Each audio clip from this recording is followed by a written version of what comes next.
देखिए, आज हम टॉपिक आप लोगों के साथ स्टार्ट करने जा रहे हैं। इस सेशन में हम लोग जीएसटी के अंदर अपना तीसरी क्लास स्टार्ट कर रहे हैं, जिसमें हम थ्योरी आप लोगों के साथ डिस्कस कर रहे हैं।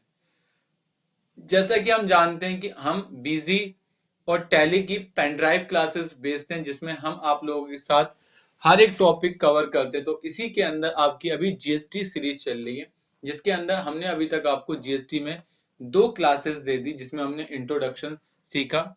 आज हम जीएसटी में थोड़ा सा आगे बढ़ रहे हैं और इसमें आज आपके साथ रजिस्ट्रेशन से रिलेटेड बातें करेंगे। अगर आप लोग भी बीजी और टैली अच्छे से सीखना चाहते हैं या अपना अकाउंट्स के अंदर कैरियर बनाना चाहते हैं, तो आप नीचे दिए हुए नंबर पर कॉल कर सकते हैं, जिसमें हमने आप लोगों के लिए हर एक टॉपिक को डिस्कस करा है, चाहे वो बीजी हो, टैली हो, एक्सेल हो, इनकम टैक्स हो, हर तरह के टॉपिकों को आपके साथ कवर कराए। तो आज हम आपके साथ स्टार्ट करेंगे अपना जीएसटी में तीसरी क्लास। तो मैंने आपके साथ टॉपिक ऑन करा, जिसमें लिखा है how we determine GST liabilities. हम कैसे डिटरमाइन करेंगे अपनी जीएसटी की लायबिलिटी। ये बहुत ज्यादा इंपॉर्टेंट टॉपिक है, इसे ध्यान से और केयरफुली होकर हमें समझना पड़ेगा। जिसमें हम नेक्स्ट आता है कि जीएसटी हम पर कब एप्लीकेबल होगा। माल खरीदते वक्त, माल बेचते वक्त कब एप्लीकेबल होगा। तो लिखा है how we determine GST liabilities, कब हमारे ऊपर जीएसटी की लायबिलिटीज आएगी। ठीक है, तो लिखा है to determine the tax liabilities of GST we have some basic rules and method who are decide the actual taxable value and tax liabilities of GST। कह रहा कुछ रूल हैं, कुछ मेथड हैं, उसके बाद आपके ऊपर जीएसटी की लायबिलिटी पता चलेगी। आ जाए, अब एक बंदा है, इस पर जीएसटी कब एप्लीकेबल होगा। जब ये कोई टैक्सेबल इवेंट करेगा, जब ये टाइम ऑफ सप्लाई करेगा, या ये प्लेस ऑफ सप्लाई करेगा, या फिर वैल्यूएशन के समय जीएसटी लगेगा। इन समय हमें पता करना है जीएसटी कब डिटरमाइन होगा। टैक्सेबल इवेंट पर, टाइम ऑफ सप्लाई पर, प्लेस ऑफ सप्लाई पर, या फिर वैल्यूएशन पे। ये जीएसटी के अंदर सब एक चैप्टर के नाम है। क्लियर है। टाइम ऑफ सप्लाई कहता है कि तुम पर कब जीएसटी चार्ज होगा। मान लो तुमने माल आज बेचा लेकिन बिल 4 दिन बाद निकाला, तो टैक्स कब अप्लाई होगा। ठीक है। प्लेस ऑफ सप्लाई बताता है कि तुमने दिल्ली माल बेचा या यूपी, किस गवर्नमेंट को टैक्स मिलना चाहिए। और वैल्यूएशन बताता है किस प्रोडक्ट पर टैक्स लगे। तुमने 100 रुपए का आइटम खरीदा, 5 रुपए टैक्स दिए, तो टैक्स 100 रुपए पे लगे या 105 पे लगे। 105 पे लगे। तो ये हमें बताता है कि हम इस तरीके से इसे डिटरमाइन करेंगे। सबसे पहले लिखा है a taxable person under GST is a person. कोई भी पर्सन जो जीएसटी के अंदर रजिस्टर्ड है, क्या लिखा है अ टैक्सेबल पर्सन, कोई भी taxable person under GST is a person. तो जब भी माल बेचेगा या जब भी माल खरीदेगा उसे जीएसटी लगाना पड़ेगा। अब टैक्सेबल पर्सन होगा कौन। लिखा है person who carries of any business at any place in India. अगर कोई भी बंदा इंडिया में माल बेचता है, वो टैक्सेबल पर्सन कहलाएगा। अगर मैं एक छोटा व्यापारी हूं, मैं इंडिया में कोई भी प्रोडक्ट बेचूंगा, तो मैं क्या कहलाऊंगा, एक टैक्सेबल पर्सन या फिर जीएसटी पर्सन। ठीक है। दूसरा, person who engage in economic activity including trade and commerce. अगर आप लोग कोई इकोनॉमिकल एक्टिविटी करते हो, चाहे वो ट्रेड हो, चाहे वो कॉमर्स की कैटेगरी में आती हो, तब भी आप टैक्सेबल पर्सन कहलाओगे। और तीसरा, पर्सन हु इज रजिस्टर्ड और required to be registered under the GST act, वो भी क्या कहलाएगा, एक टैक्सेबल पर्सन कहलाएगा। क्लियर है। मतलब अगर तुम लोग जीएसटी में रजिस्ट्रेशन होने के लिए लायबल हो या तुम रजिस्टर्ड हो, तब भी तुम क्या कहलाओगे, टैक्सेबल पर्सन कहलाओ। क्या कहलाओगे आप, टैक्सेबल पर्सन। क्लियर। आगे बढ़े। अब जीएसटी में रजिस्ट्रेशन कराने की आवश्यकता किसकी है? लिखा है who should register for GST. किस किस को आवश्यकता है? As per business and service in India we can categorise the taxable person as given below. कह रहा है every person who is registered under any law. अगर जीएसटी आने से पहले, मैं ये बता दूं आपको, ये सेक्शन 22 सीजीएसटी एक्ट की बात कर रहे हैं। अगर आप जीएसटी लॉ पढ़ते तो उसमें एक सेक्शन है जिसका नाम है सेक्शन 22, जो हमें रजिस्ट्रेशन के बारे में बताता है, जिसमें ये लिखा है कि every person who is registered under in any law, excise, VAT, service tax ETC need to register under this GST. अगर तुम 1 जुलाई 2017 की बात करो, अगर तुम उससे पहले वैट, अगर तुम उससे पहले एक्साइज या किसी और लॉ के अंदर रजिस्टर्ड थे और अब तुम इस लॉ के अंदर आ रहे हो तो तुम्हें जीएसटी नंबर लेना कंपलसरी है। मैं अगर 30 जून 2017 को एक्साइज में, वैट में या सर्विस टैक्स में रजिस्टर्ड था तो मुझे 1 जुलाई 2017 से जीएसटी में माइग्रेशन करा लेना चाहिए था, तो मुझे जीएसटी नंबर लेना कंपलसरी था। दूसरा, when a business which is registered has been transferred to someone demerge, the transferee shall take registration with effort from the date of transfer। मान लो मेरे पापा बिजनेस करते थे, अब उनका बिजनेस मैं टेक ओवर कर रहा हूं, या मेरे पापा थे वो एक्सपायर हो गए, अब उनका बिजनेस मुझे मिल रहा है, वो बिजनेस मुझे मिल रहा है, तो जिस दिन वो बिजनेस मुझे मिलेगा, जिस दिन वो बिजनेस मुझे मिलेगा तो मुझे उसी दिन जीएसटी नंबर लेना है। अगर मैं कैजुअल टैक्सेबल पर्सन हूं, जानते हैं कुछ दिनों के लिए जो बिजनेस करता है उसे कैजुअल टैक्सेबल पर्सन कहते हैं। सेक्शन 27 इन सीजीएसटी एक्ट जो बताता है कि अगर आप कोई इवेंट के लिए आए हो, बिजनेस करोगे और चले जाओगे। आपने ट्रेड फेयर सुना तो होगा, जो दिल्ली में लगता है 14 नवंबर से लेकर, लगता है 14 नवंबर से। अगर तुम या आप लोग यहाँ पर अपना कोई स्टॉल लगाना चाहते हो या अपना कोई भी बिजनेस करना चाहते हो आप लोग वहां पर, तो आपको जीएसटी में रजिस्ट्रेशन लेना पड़ेगा। और जब आप रजिस्ट्रेशन लोगे ना तो कैसे लोगे? Casual taxable person. कैसे लोगे? Casual taxable person. तो सर मुझे क्यों लेना, मैं तो छोटा व्यापार हूं, गवर्नमेंट ने करना ही। हो सकता है तुम इन 15 दिनों में 2 करोड़ का माल बेच दो, हो सकता है तुम 5 करोड़ का माल बेच दो, हमें तुम पर डाउट है, हमें तुम पर डाउट है, इसलिए हम कह रहे हैं कि तुम अपना जीएसटी में रजिस्ट्रेशन करा लो। अच्छा sir, person supplying online information and database access और रिट्राइवल सर्विस। अगर तुम कोई ऑनलाइन सर्विस देते हो, तुम नेटफ्लिक्स वाले हो, तुम अमेजोन प्राइम वाले हो, ठीक है, तुम और कोई जो इस तरह के काम करता है, तुम बहुत अच्छा कमाते हो और जब टैक्स देने की बात आ रही है तो हमारे साथ तुम सही नहीं कर रहे, तुम्हें भी जीएसटी नंबर लेना कंपलसरी है। और लास्ट क्या लिखा है? Non resident taxable person. अगर तुम इंडियंस हो, इंडियन नहीं हो, इंडिया में आके कोई बिजनेस कर रहे हो तो तुम्हें भी जीएसटी नंबर लेना कंपलसरी हैगा। आगे आ जाए, इतना समझ आ गया। अगर आप एजेंट हो तब भी आपको जीएसटी नंबर लेना कंपलसरी है। पर्सन हु सप्लाई वाइस से वर्षा ई कॉमर्स एग्रीगेटर, अगर आप ई कॉमर्स हो तो भी आपको जीएसटी नंबर लेना। ई कॉमर्स कौन होते हैं? जो अपना माल ऑनलाइन बेचते हैं, जैसे अमेजोन, जैसे फ्लिपकार्ट, जैसे मिंत्रा, जैसे उड़ान, जैसे स्नैपडील और जैसे और भी बहुत सारे पोर्टल हैं। क्लियर है? Any one who drive inter state supply of goods. अगर तुम 1 रुपए का भी माल एक स्टेट से दूसरे स्टेट में बेच देते हो तो तुम्हें जीएसटी नंबर लेना कंपलसरी। ये बहुत हार्ड प्रोविजन है ये वाला। अगर तुम 1 रुपए का भी माल दिल्ली से यूपी भेज देते हो तो आप लोगों को जीएसटी नंबर लेना कंपलसरी है। इनपुट सर्विस डिस्ट्रीब्यूटर, अगर तुम इनपुट सर्विस डिस्ट्रीब्यूटर हो तो तुम्हें जीएसटी नंबर लेना कंपलसरी है।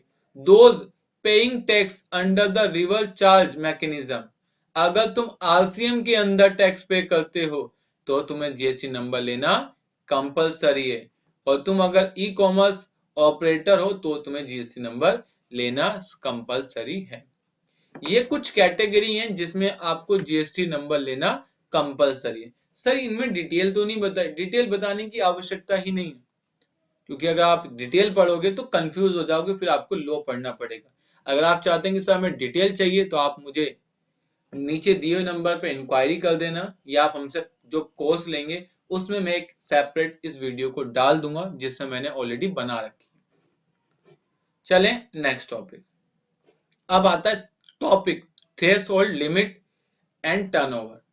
गवर्नमेंट ने कहा अच्छा तुमने वो सारी बातें मानी लेकिन तुम उन कैटेगरी के अंदर नहीं आते, लेकिन अगर तुम्हारा टर्नओवर इतने अमाउंट से ज्यादा हो गया जो मैं आपको बता रहा हूं तो आपको जीएसटी नंबर लेना कंपलसरी। थ्रेशोल्ड लिमिट का मतलब होता है एक लिमिट तक माफी है, उसके बाद टैक्स लग जाएगा। मतलब जैसे आपने कहा बच्चा अगर 33% लाता है तो पास है, उससे कम लाता है तो उसकी थ्रेशोल्ड लिमिट कितनी है 33%। वैसे गवर्नमेंट ने कहा अगर तुम जीएसटी में रजिस्ट्रेशन लेना चाहते हैं या आपका टर्नओवर उससे ज्यादा हो गया तो आपको जीएसटी नंबर लेना कंपलसरी है। ठीक है, तो थ्रेशोल्ड लिमिट का मतलब होता है लिमिट, इतनी लिमिट है, इससे ऊपर हमें जीएसटी नंबर लेना पड़ेगा।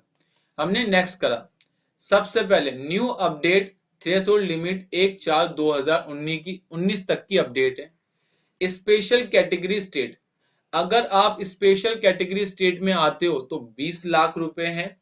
स्पेशल कैटेगरी स्टेट जैसे अरुणाचल प्रदेश, असम, जम्मू एंड कश्मीर, मणिपुर, मेघालय, मिजोरम, नागालैंड, सिक्किम, त्रिपुरा, हिमाचल प्रदेश और उत्तराखंड, तो इनमें 20 लाख रुपए से अगर आपका टर्नओवर ज्यादा है तो आपको जीएसटी नंबर लेना कंपलसरी है।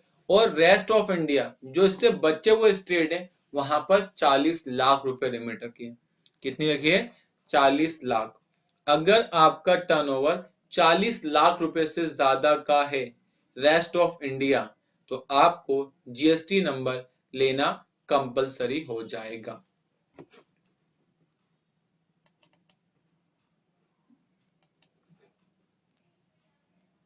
ठीक है, तो threshold limit for the GST registration, special category में 20 lakh rupees and the rest of India 40 lakh rupees. Clear? आ जाए। अब एक होगा कंपोजिशन डीलर। जब आप बिजी या टैली में कंपनी बनाएंगे ना तब हम आपको बोलेंगे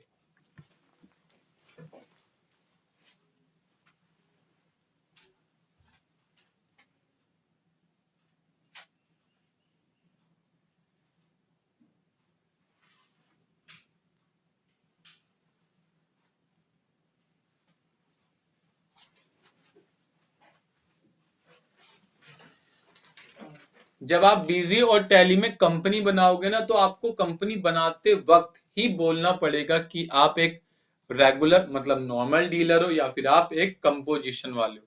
क्यों? क्योंकि कंपोजिशन के लिए पूरा जीएसटी लॉ अलग है, रेगुलर के लिए पूरा जीएसटी लॉ अलग है। अगर आप दोनों के लिए सेम करोगे दिक्कत होगी। जब कंपनी बनाएंगे ना हम टैली और बिजी में तो हम वहां पर बाइफरकेट करेंगे कि या तो हम रेगुलर होंगे या फिर हम कंपोजिशन होंगे। ठीक है, ये पता कैसे चलेगा? जब हम जीएसटी नंबर लेंगे ना तब हमें पता चलेगा कि हम एक कंपोजिशन डीलर हैं या फिर हम एक नॉर्मल डीलर हैं।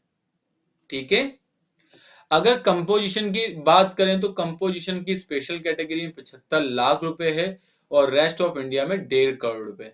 तो अगर आप एक कंपोजिशन स्कीम में जाना चाहते हो, कंपोजिशन स्कीम एक छोटे व्यापारियों के लिए लाई गई जिसके अंदर आपको बहुत सारा बेनिफिट मिलता है। जैसे आपको साल में 4 रिटर्न भरनी होती है, ठीक है, एक एनुअल रिटर्न भरनी होती है, आपको कंप्लायंस का फॉलो करने की आवश्यकता है, लेकिन इसके रिस्ट्रिक्शन बहुत है। जब कंपोजिशन चलेगा तब मैं सिखा दूंगा।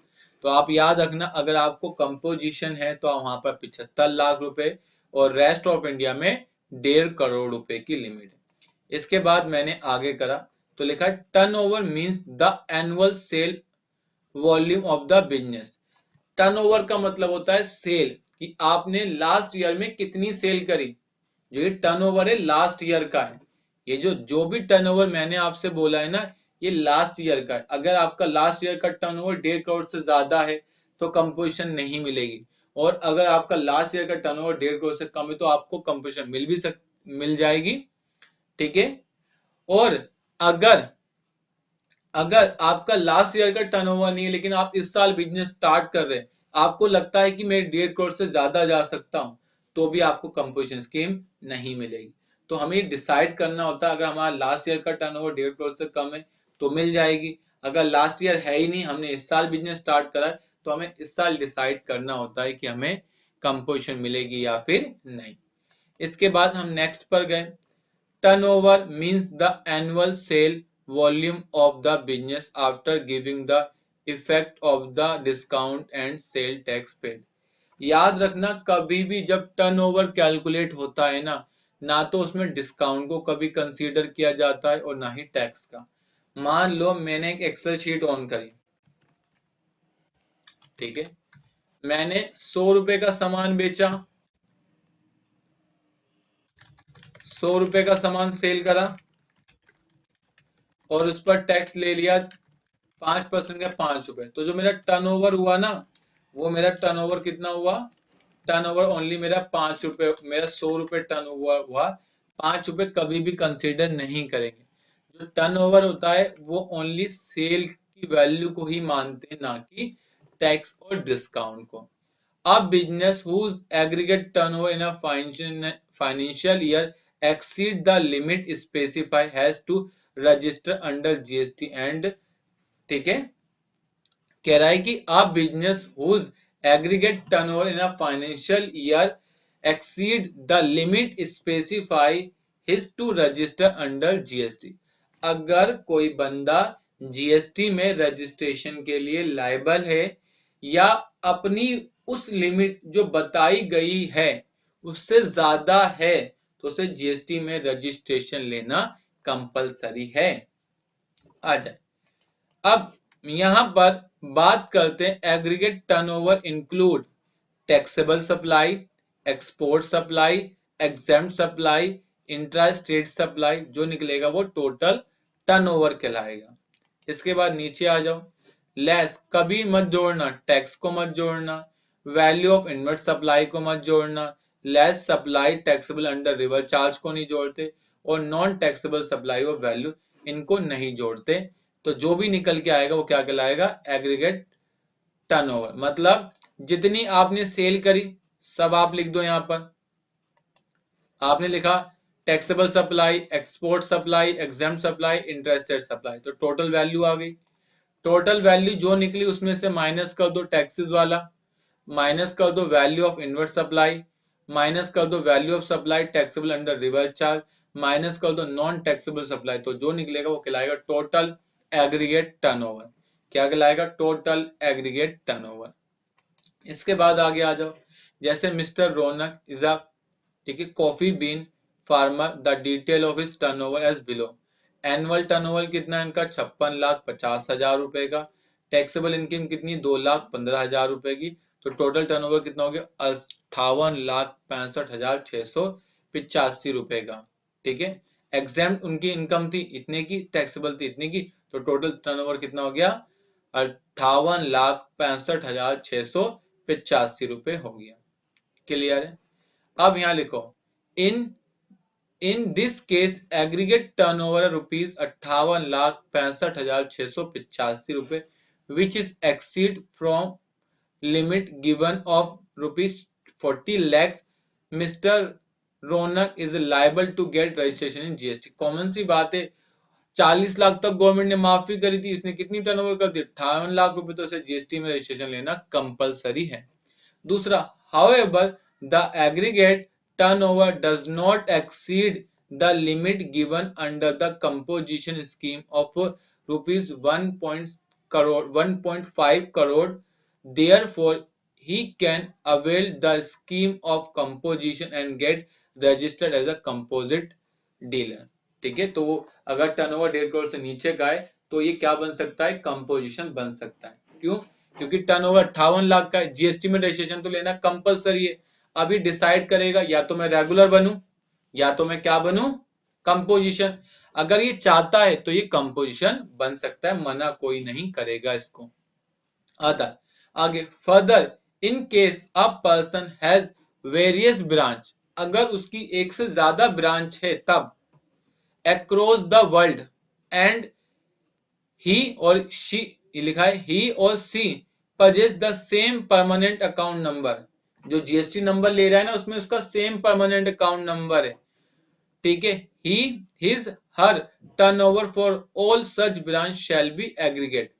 अब मेरी 4 ब्रांचेस हैं, एक दिल्ली में, एक यूपी में, एक महाराष्ट्र में, एक चेन्नई में, तो मैं सभी ब्रांच का टोटल करूंगा और अगर वो 40 लाख से ऊपर है तो मैं जीएसटी नंबर लूंगा और 40 लाख से नीचे है तो जीएसटी नंबर नहीं लूंगा। अगर चारों का टोटल 1.5 करोड़ से नीचे का है तो मैं सब कंपोजिशन लूंगा, अदरवाइज मैं नहीं ले सकता। और याद रखना, जीएसटी नंबर लेने के लिए आपको परमानेंट अकाउंट नंबर होना जरूरी है।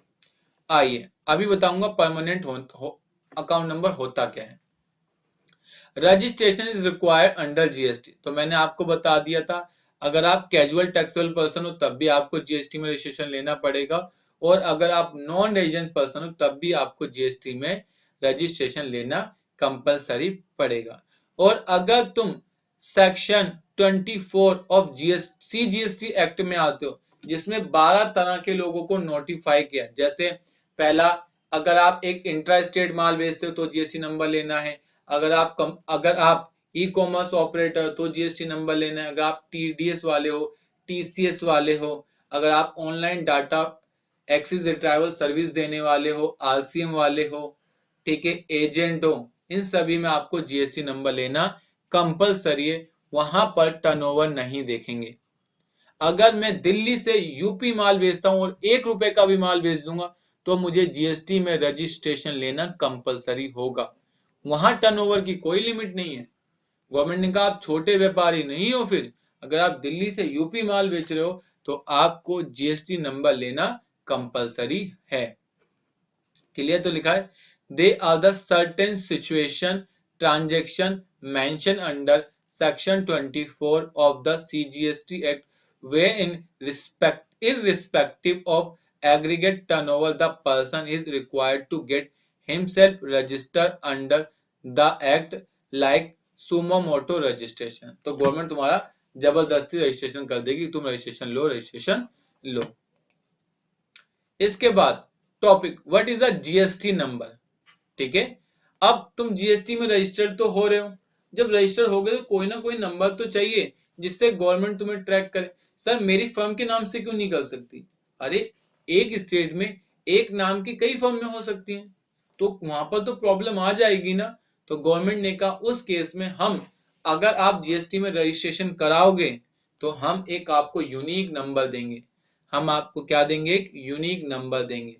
क्या लिखा है? जैसे ये जीएसटी नंबर गिवन लिखा है ना, all business that successfully register under GST are assign a unique goods and service tax identification number also known as GST number.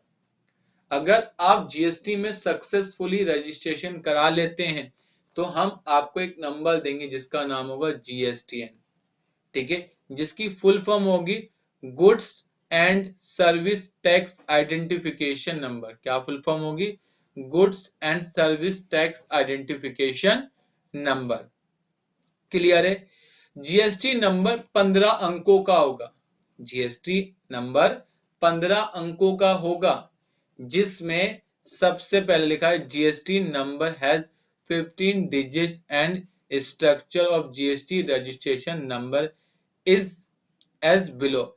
पहले 2 स्टेट कोड होंगे, फिर 10 आपका आईटी पैन कार्ड होगा, 13 आपका आइडेंटिटी कोड होगा, 14 आपका जेड होगा, और आपका जो लास्ट डिजिट्स होगा वो चेक डिजिट्स होगा। क्या होगा? वो आपका चेक डिजिट, ठीक है। तो आप यहां देख सकते हैं इवेंट मेगा प्राइवेट लिमिटेड, इसका जीएसटी नंबर इस तरीके से गिवन है। आ जाए। नेक्स्ट करें, यहाँ लिखा है स्टेट कोड 1 और 2, जो पहले 2 डिजिट्स होंगे वो आपके स्टेट कोड होंगे। जैसे लिखा है the state code as defined under the Indian census 2011 would be adopted wherein 2-digit unique code when was been allotted to each state। कह रहा है कि 2011 के हिसाब से हमने सभी स्टेट को एक नंबर दे दिया। जैसे जम्मू एंड कश्मीर को 01 मिला, हिमाचल प्रदेश को 02 मिला, पंजाब को 03 मिला, चंडीगढ़ को 04 मिला, उत्तराखंड को 05 मिला, 06 हरियाणा को मिला, 07 दिल्ली को, 08 राजस्थान को, 09 यूपी को, 10 बिहार को, 11 नागालैंड को, ठीक है, 12 अरुणाचल प्रदेश को, 30 मिजोरम को, ठीक है, ऐसे मणिपुर, मेघालय, असम, ठीक है, वेस्ट बंगाल, उड़ीसा, छत्तीसगढ़, चंडीगढ़, मध्य प्रदेश, ऐसे नंबर मिले। क्लियर है। और दिल्ली का कितने से स्टार्ट होता है? 07 से। और ये लिस्ट मैं आप लोगों को प्रोवाइड कर दूंगा, स्टेट कोड लिस्ट। जीएसटी में प्रोजेक्ट स्टार्ट करने से पहले आप सभी इन सभी लिस्टों को पढ़ लेंगे, ठीक है, और याद होने चाहिए। अगर आपको याद होंगे ना तो आपको बहुत बेनिफिट मिलेगा, वरना जब आप बिजी और टैली में पार्टी बनाओगे ना तो आपको जीएसटी नंबर से सोचना पड़ेगा ये कोड कौन से स्टेट का है।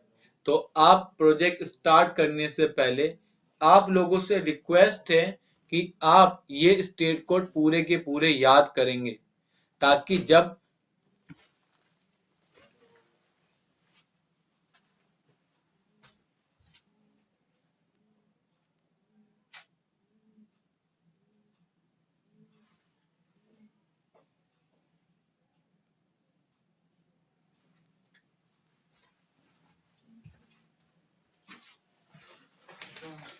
ठीक है, ताकि आप लोग जब प्रैक्टिकल स्टार्ट करें तो परेशानी ना हो, ठीक है। ये बातों को आपको विशेष ध्यान रखना है। इसके बाद तो 2 पहले जो अक्षर होंगे वो आपके स्टेट कोड होंगे। क्लियर है। ये लिस्ट आपको मिल जाएगी गूगल से। उसके बाद जो 3 से लेकर 12 डिजिट्स होंगे, जो आपके 3 से लेकर 12 डिजिट्स होंगे वो आपके पैन नंबर होंगे। वो आपका क्या होगा? Pan number. आपको पता है ना हमारा आईटी पैन कार्ड होता है जो income tax permanent account number के नाम से होता है। किसके नाम से होता है? Income tax permanent account number. ये 10 अंकों का होता है, ठीक है, जिसमें पहले 3 अक्षर कुछ भी हो सकते हैं, ए बी सी डी कुछ भी हो सकता है, एक्स वाई जेड, लेकिन जो 4th कैरेक्टर है ना वो आपका स्टेटस बताएगा। अगर आप कंपनी होगे तो सी मिलेगा, अगर आप पार्टनरशिप फर्म होगे तो एफ मिलेगा, अगर इंडिविजुअल होगे तो पी मिलेगा, अगर गवर्नमेंट होगा तो जी मिलेगा, ठीक है, अगर आप एचयूएफ होगे तो एच मिलेगा। तो आप किसी भी पार्टी का जीएसटी नंबर देखकर आप डिसाइड कर सकते हैं कि वो पार्टनरशिप फर्म है, या वो कंपनी है, या वो एचयूएफ है, या वो गवर्नमेंट आइडेंटिटी है, या लोकल अथॉरिटी है, या फिर कोई और उसका स्टेटस है। तो आप ये इजीली तरीके से डिसाइड कर सकते हैं किसी का भी पैन नंबर देखकर। अगर मेरा पैन नंबर का 4था कैरेक्टर पी है तो ये जीएसटी नंबर किसी इंडिविजुअल का है। अगर मेरा 4था कैरेक्टर एफ है तो ये किसी पार्टनरशिप फर्म का है। अगर ये सी है तो किसी कंपनी का। तो आप 4th कैरेक्टर देखकर खुद डिसाइड कर लेना कि ये पैन नंबर है किसका। उसके बाद अब इसके बाद जो 5th कैरेक्टर आता है, जो आपका 5th कैरेक्टर आता है वो आपका सरनेम बताता है। वो आपका सरनेम बताता है।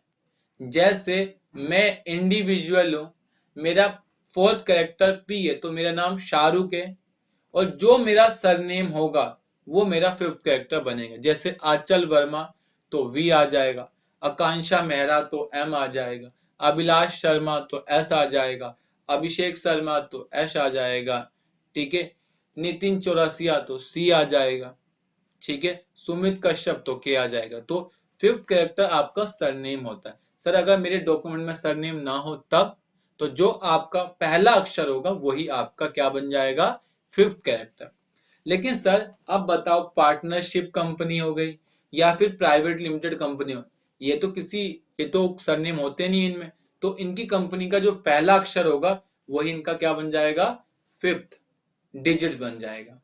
क्लियर है? उसके बाद चार न्यूमेरिकल और लास्ट का एक वर्ड अल्फा। क्लियर है? तो याद रखना, पहले दो स्टेट कोड, 10 हमारे आईटी पैन कार्ड होंगे, जिसमें पहले तीन अक्षर कुछ भी हो सकते हैं, चौथा अक्षर आपका स्टेटस बताएगा और पांचवा डिजिट आपका सरनेम बताएगा। फिर फोर न्यूमेरिकल और लास्ट का एक वर्ड। सर आप इतना इम्पोज क्यों कर रहे हैं इन टॉपिक पर? देखो, इम्पोज करना इसलिए जरूरी है क्योंकि जब आप पार्टी बनाओगे तो अगर तुम्हें कोई जीएसटी नंबर गलत देगा ना, तो आप उसे वहीं रोक दोगे क्योंकि सर ये गलत है, आप ये मत दो। क्योंकि आपको पता है कि दो के बाद पहले पांच अक्षर अल्फा ही आएंगे। अब कोई तुमसे के डबल ए एफ डाल दो, एफ डालने के बाद कहता है यहाँ 8 लिखो, अरे 8 तो पॉसिबल ही नहीं है क्योंकि शुरू के पहले पांच अक्षर अल्फा होंगे। फिर चार न्यूमेरिकल और लास्ट का एक वर्ड अल्फा। तो उस समय आपका माइंड सेट रहे कि हाँ सर ने तो ये बताया था, मुझे इस तरीके से करना है। क्लियर? इसके बाद तो दो ये हो गए, 10 ये हो गए, तो कितने हो गए, 12 हो गए। 12 हो जाने के बाद जब हम आगे आएंगे तो जो हमारा 13 कैरेक्टर होगा या 13 डिजिट्स होगा, वो हमारा आइडेंटिटी कोड बताता है। हमें क्या बताता है, आइडेंटिटी कोड, कि मेरी उस स्टेट में कितनी ब्रांच है, उस स्टेट में मेरी कितनी ब्रांच है। 13 digits would be assigned depending on the number of registration a legal identity having the same PAN has within a one state। अगर आप एक स्टेट में एक से ज्यादा जीएसटी नंबर लेते हो तो जो आपका 13 डिजिट्स है वो आपकी आइडेंटिटी बताएगा। अगर मैंने यहां पर 2 आ गया तो इसका मतलब मेरे उस स्टेट में दो जीएसटी नंबर। हो सकता है मेरा बिजनेस सेम हो सकता है मेरा बिजनेस सेम ना हो। मान लो हो सकता है मैं कंप्यूटर का बिजनेस करता हूं और एक में मैं सर्विस देने का काम करता हूं, तो दोनों के लिए मैं अलग अलग जीएसटी नंबर ले सकता हूं। क्लियर है? तो it would be alpha numeric. ठीक है? अगर 1 to 9 तक होगा, अगर एक स्टेट में 9 बिजनेस होंगे तो 9 मिलेगा, और 9 से ज्यादा होंगे तो फिर हम ए टू जेड में कोई एक नंबर दे देंगे आपको। क्लियर है? तो यहाँ पर लिखा 13 digits of GST number would be the following depending on the number of registration for different business vertical that event mega private limited has in Delhi. Clear? तो आप इस एग्जांपल में समझें। अब इसके कई सारे बिजनेस हैं। ठीक है? पहला बिजनेस है event coffee house private limited, तो यहाँ 1 आ गया। सेकंड इसका है आपका event kids garment private limited, तो 2 आ गया। थर्ड बिजनेस इसका क्या, इवेंट फैशन प्राइवेट लिमिटेड, तो यहाँ क्या आ गया, 3। तो अगर आपका एक स्टेट में एक से ज्यादा बिजनेस है तो आपको वहां पर आइडेंटिटी कोड बताना पड़ेगा, और आपके ऊपर डिपेंड है कि आप अलग जीएसटी नंबर लेना चाहते हो या नहीं। गवर्नमेंट में section 25 sub section 3 and section 25 sub section 4 में बोला है कि आपके ऊपर है कि आप एक स्टेट में एक जैसा जीएसटी नंबर मेंटेन कर लें, या फिर आप एक स्टेट में एक से ज्यादा जीएसटी नंबर ले सकते हैं। क्लियर है? तो in this way 35 business vertical of the same legal identity can be registered within a state। तो इसका मतलब 9 तो वही हो सकते हैं, 9 1 to 9 हो गया। उसके बाद A to Z 26, तो हम कितने रजिस्ट्रेशन ले सकते हैं, 35 एक स्टेट में। तो यहाँ पर हमें कितना मिल जाएगा, 35 मिल जाएगा। चले आगे, जो 14 और 15 होंगे, 14 हमेशा Z होगा जो बाय डिफॉल्ट होता है, और 15 हमारा चेक डिजिट्स होगा। 15 हमारा क्या होगा, चेक डिजिट्स होगा। क्लियर है? इसके बाद आगे चलते हैं। अब मोस्ट इंपॉर्टेंट क्वेश्चन आता है, if a business operator from more than one state then a separate registration is required to for each state. मान लो मैं जयपुर में बिजनेस करता हूं और मैं एक बिजनेस और कहीं और करता हूं, तो मुझे दोनों स्टेट के लिए अलग अलग बिजनेस लेना पड़ेगा।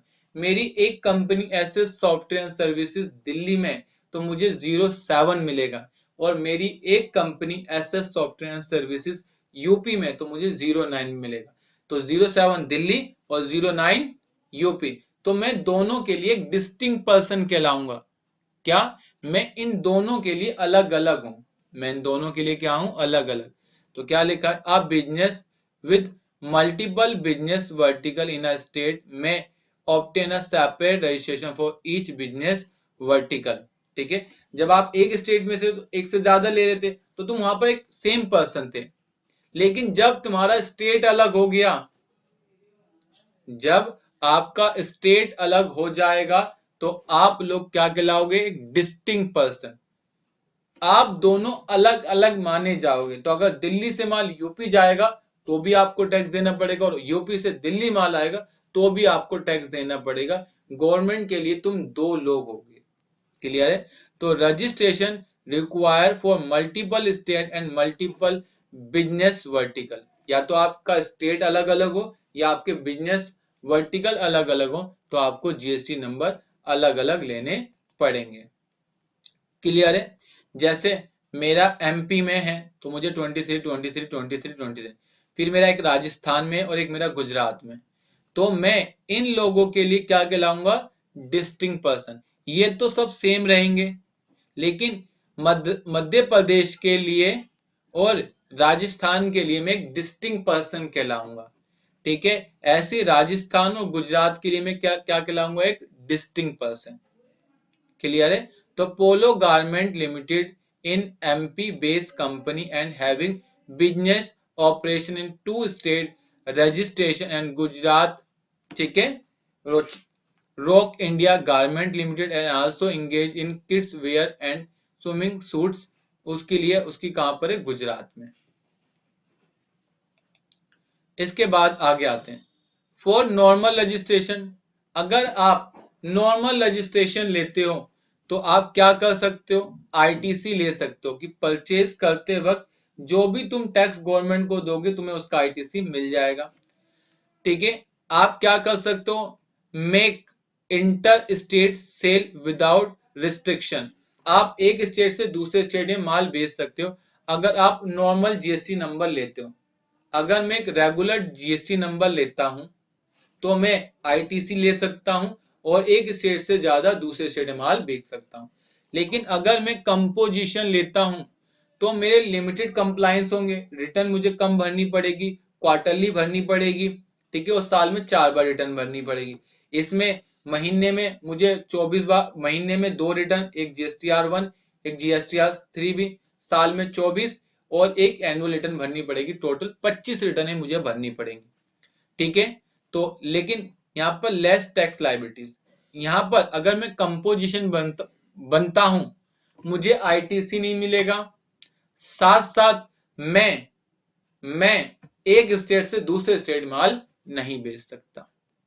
आ जाए इसके बाद फॉर बिजनेस दैट वॉलेंट्री। ठीक है, operation in for GST registration below 20 lakh. मेरी लिमिट 20 लाख से कम है, लेकिन मैंने कहा कि जीएसटी लेने में फायदा है, मैंने जीएसटी ले लिया, तो कोई दिक्कत नहीं। जब आप अपनी मर्जी से कोई जीएसटी नंबर लोगे तो उसे बोलते हैं वॉलेंट्री रजिस्ट्रेशन। क्या बोलते हैं उसे? Voluntary registration. उसमें आप आईटीसी ले लेंगे, जो आप टैक्स पे करके आएंगे वो आपको रिफंड हो जाएगा, कंपोजिशन में नहीं होगा। आप एक स्टेट से दूसरे स्टेट माल बेच सकते हैं। ठीक है, आपके साथ साथ आपको और ज्यादा एडवांटेज भी मिलेंगी, आपका बिजनेस ग्रो भी करेगा। क्लियर है? ये आपके बेनिफिट है अगर आप वॉलेंट्री जीएसटी नंबर लेते हैं। ठीक है, have a competitive advantage compare to other business. आपके बीच में कॉम्पिटिटिव जो था उसके आपको बेनिफिट मिलेगा। क्लियर है? Topic GST rate, GST tax rate, zero rated supply. फिलहाल अभी हम रजिस्ट्रेशन पर ही स्टॉप करते हैं, बाकी आने वाली क्लासों में करेंगे। आज मैंने आपके साथ बहुत इंपॉर्टेंट टॉपिक कवर करा, जिसमें मैंने जीएसटी के रजिस्ट्रेशन से रिलेटेड सारी बातें कवर की। अब अपनी नेक्स्ट क्लास में हम जीएसटी के रेट्स डिस्कस करेंगे। तो बस आज के लिए इतना ही। Thank you for watching video.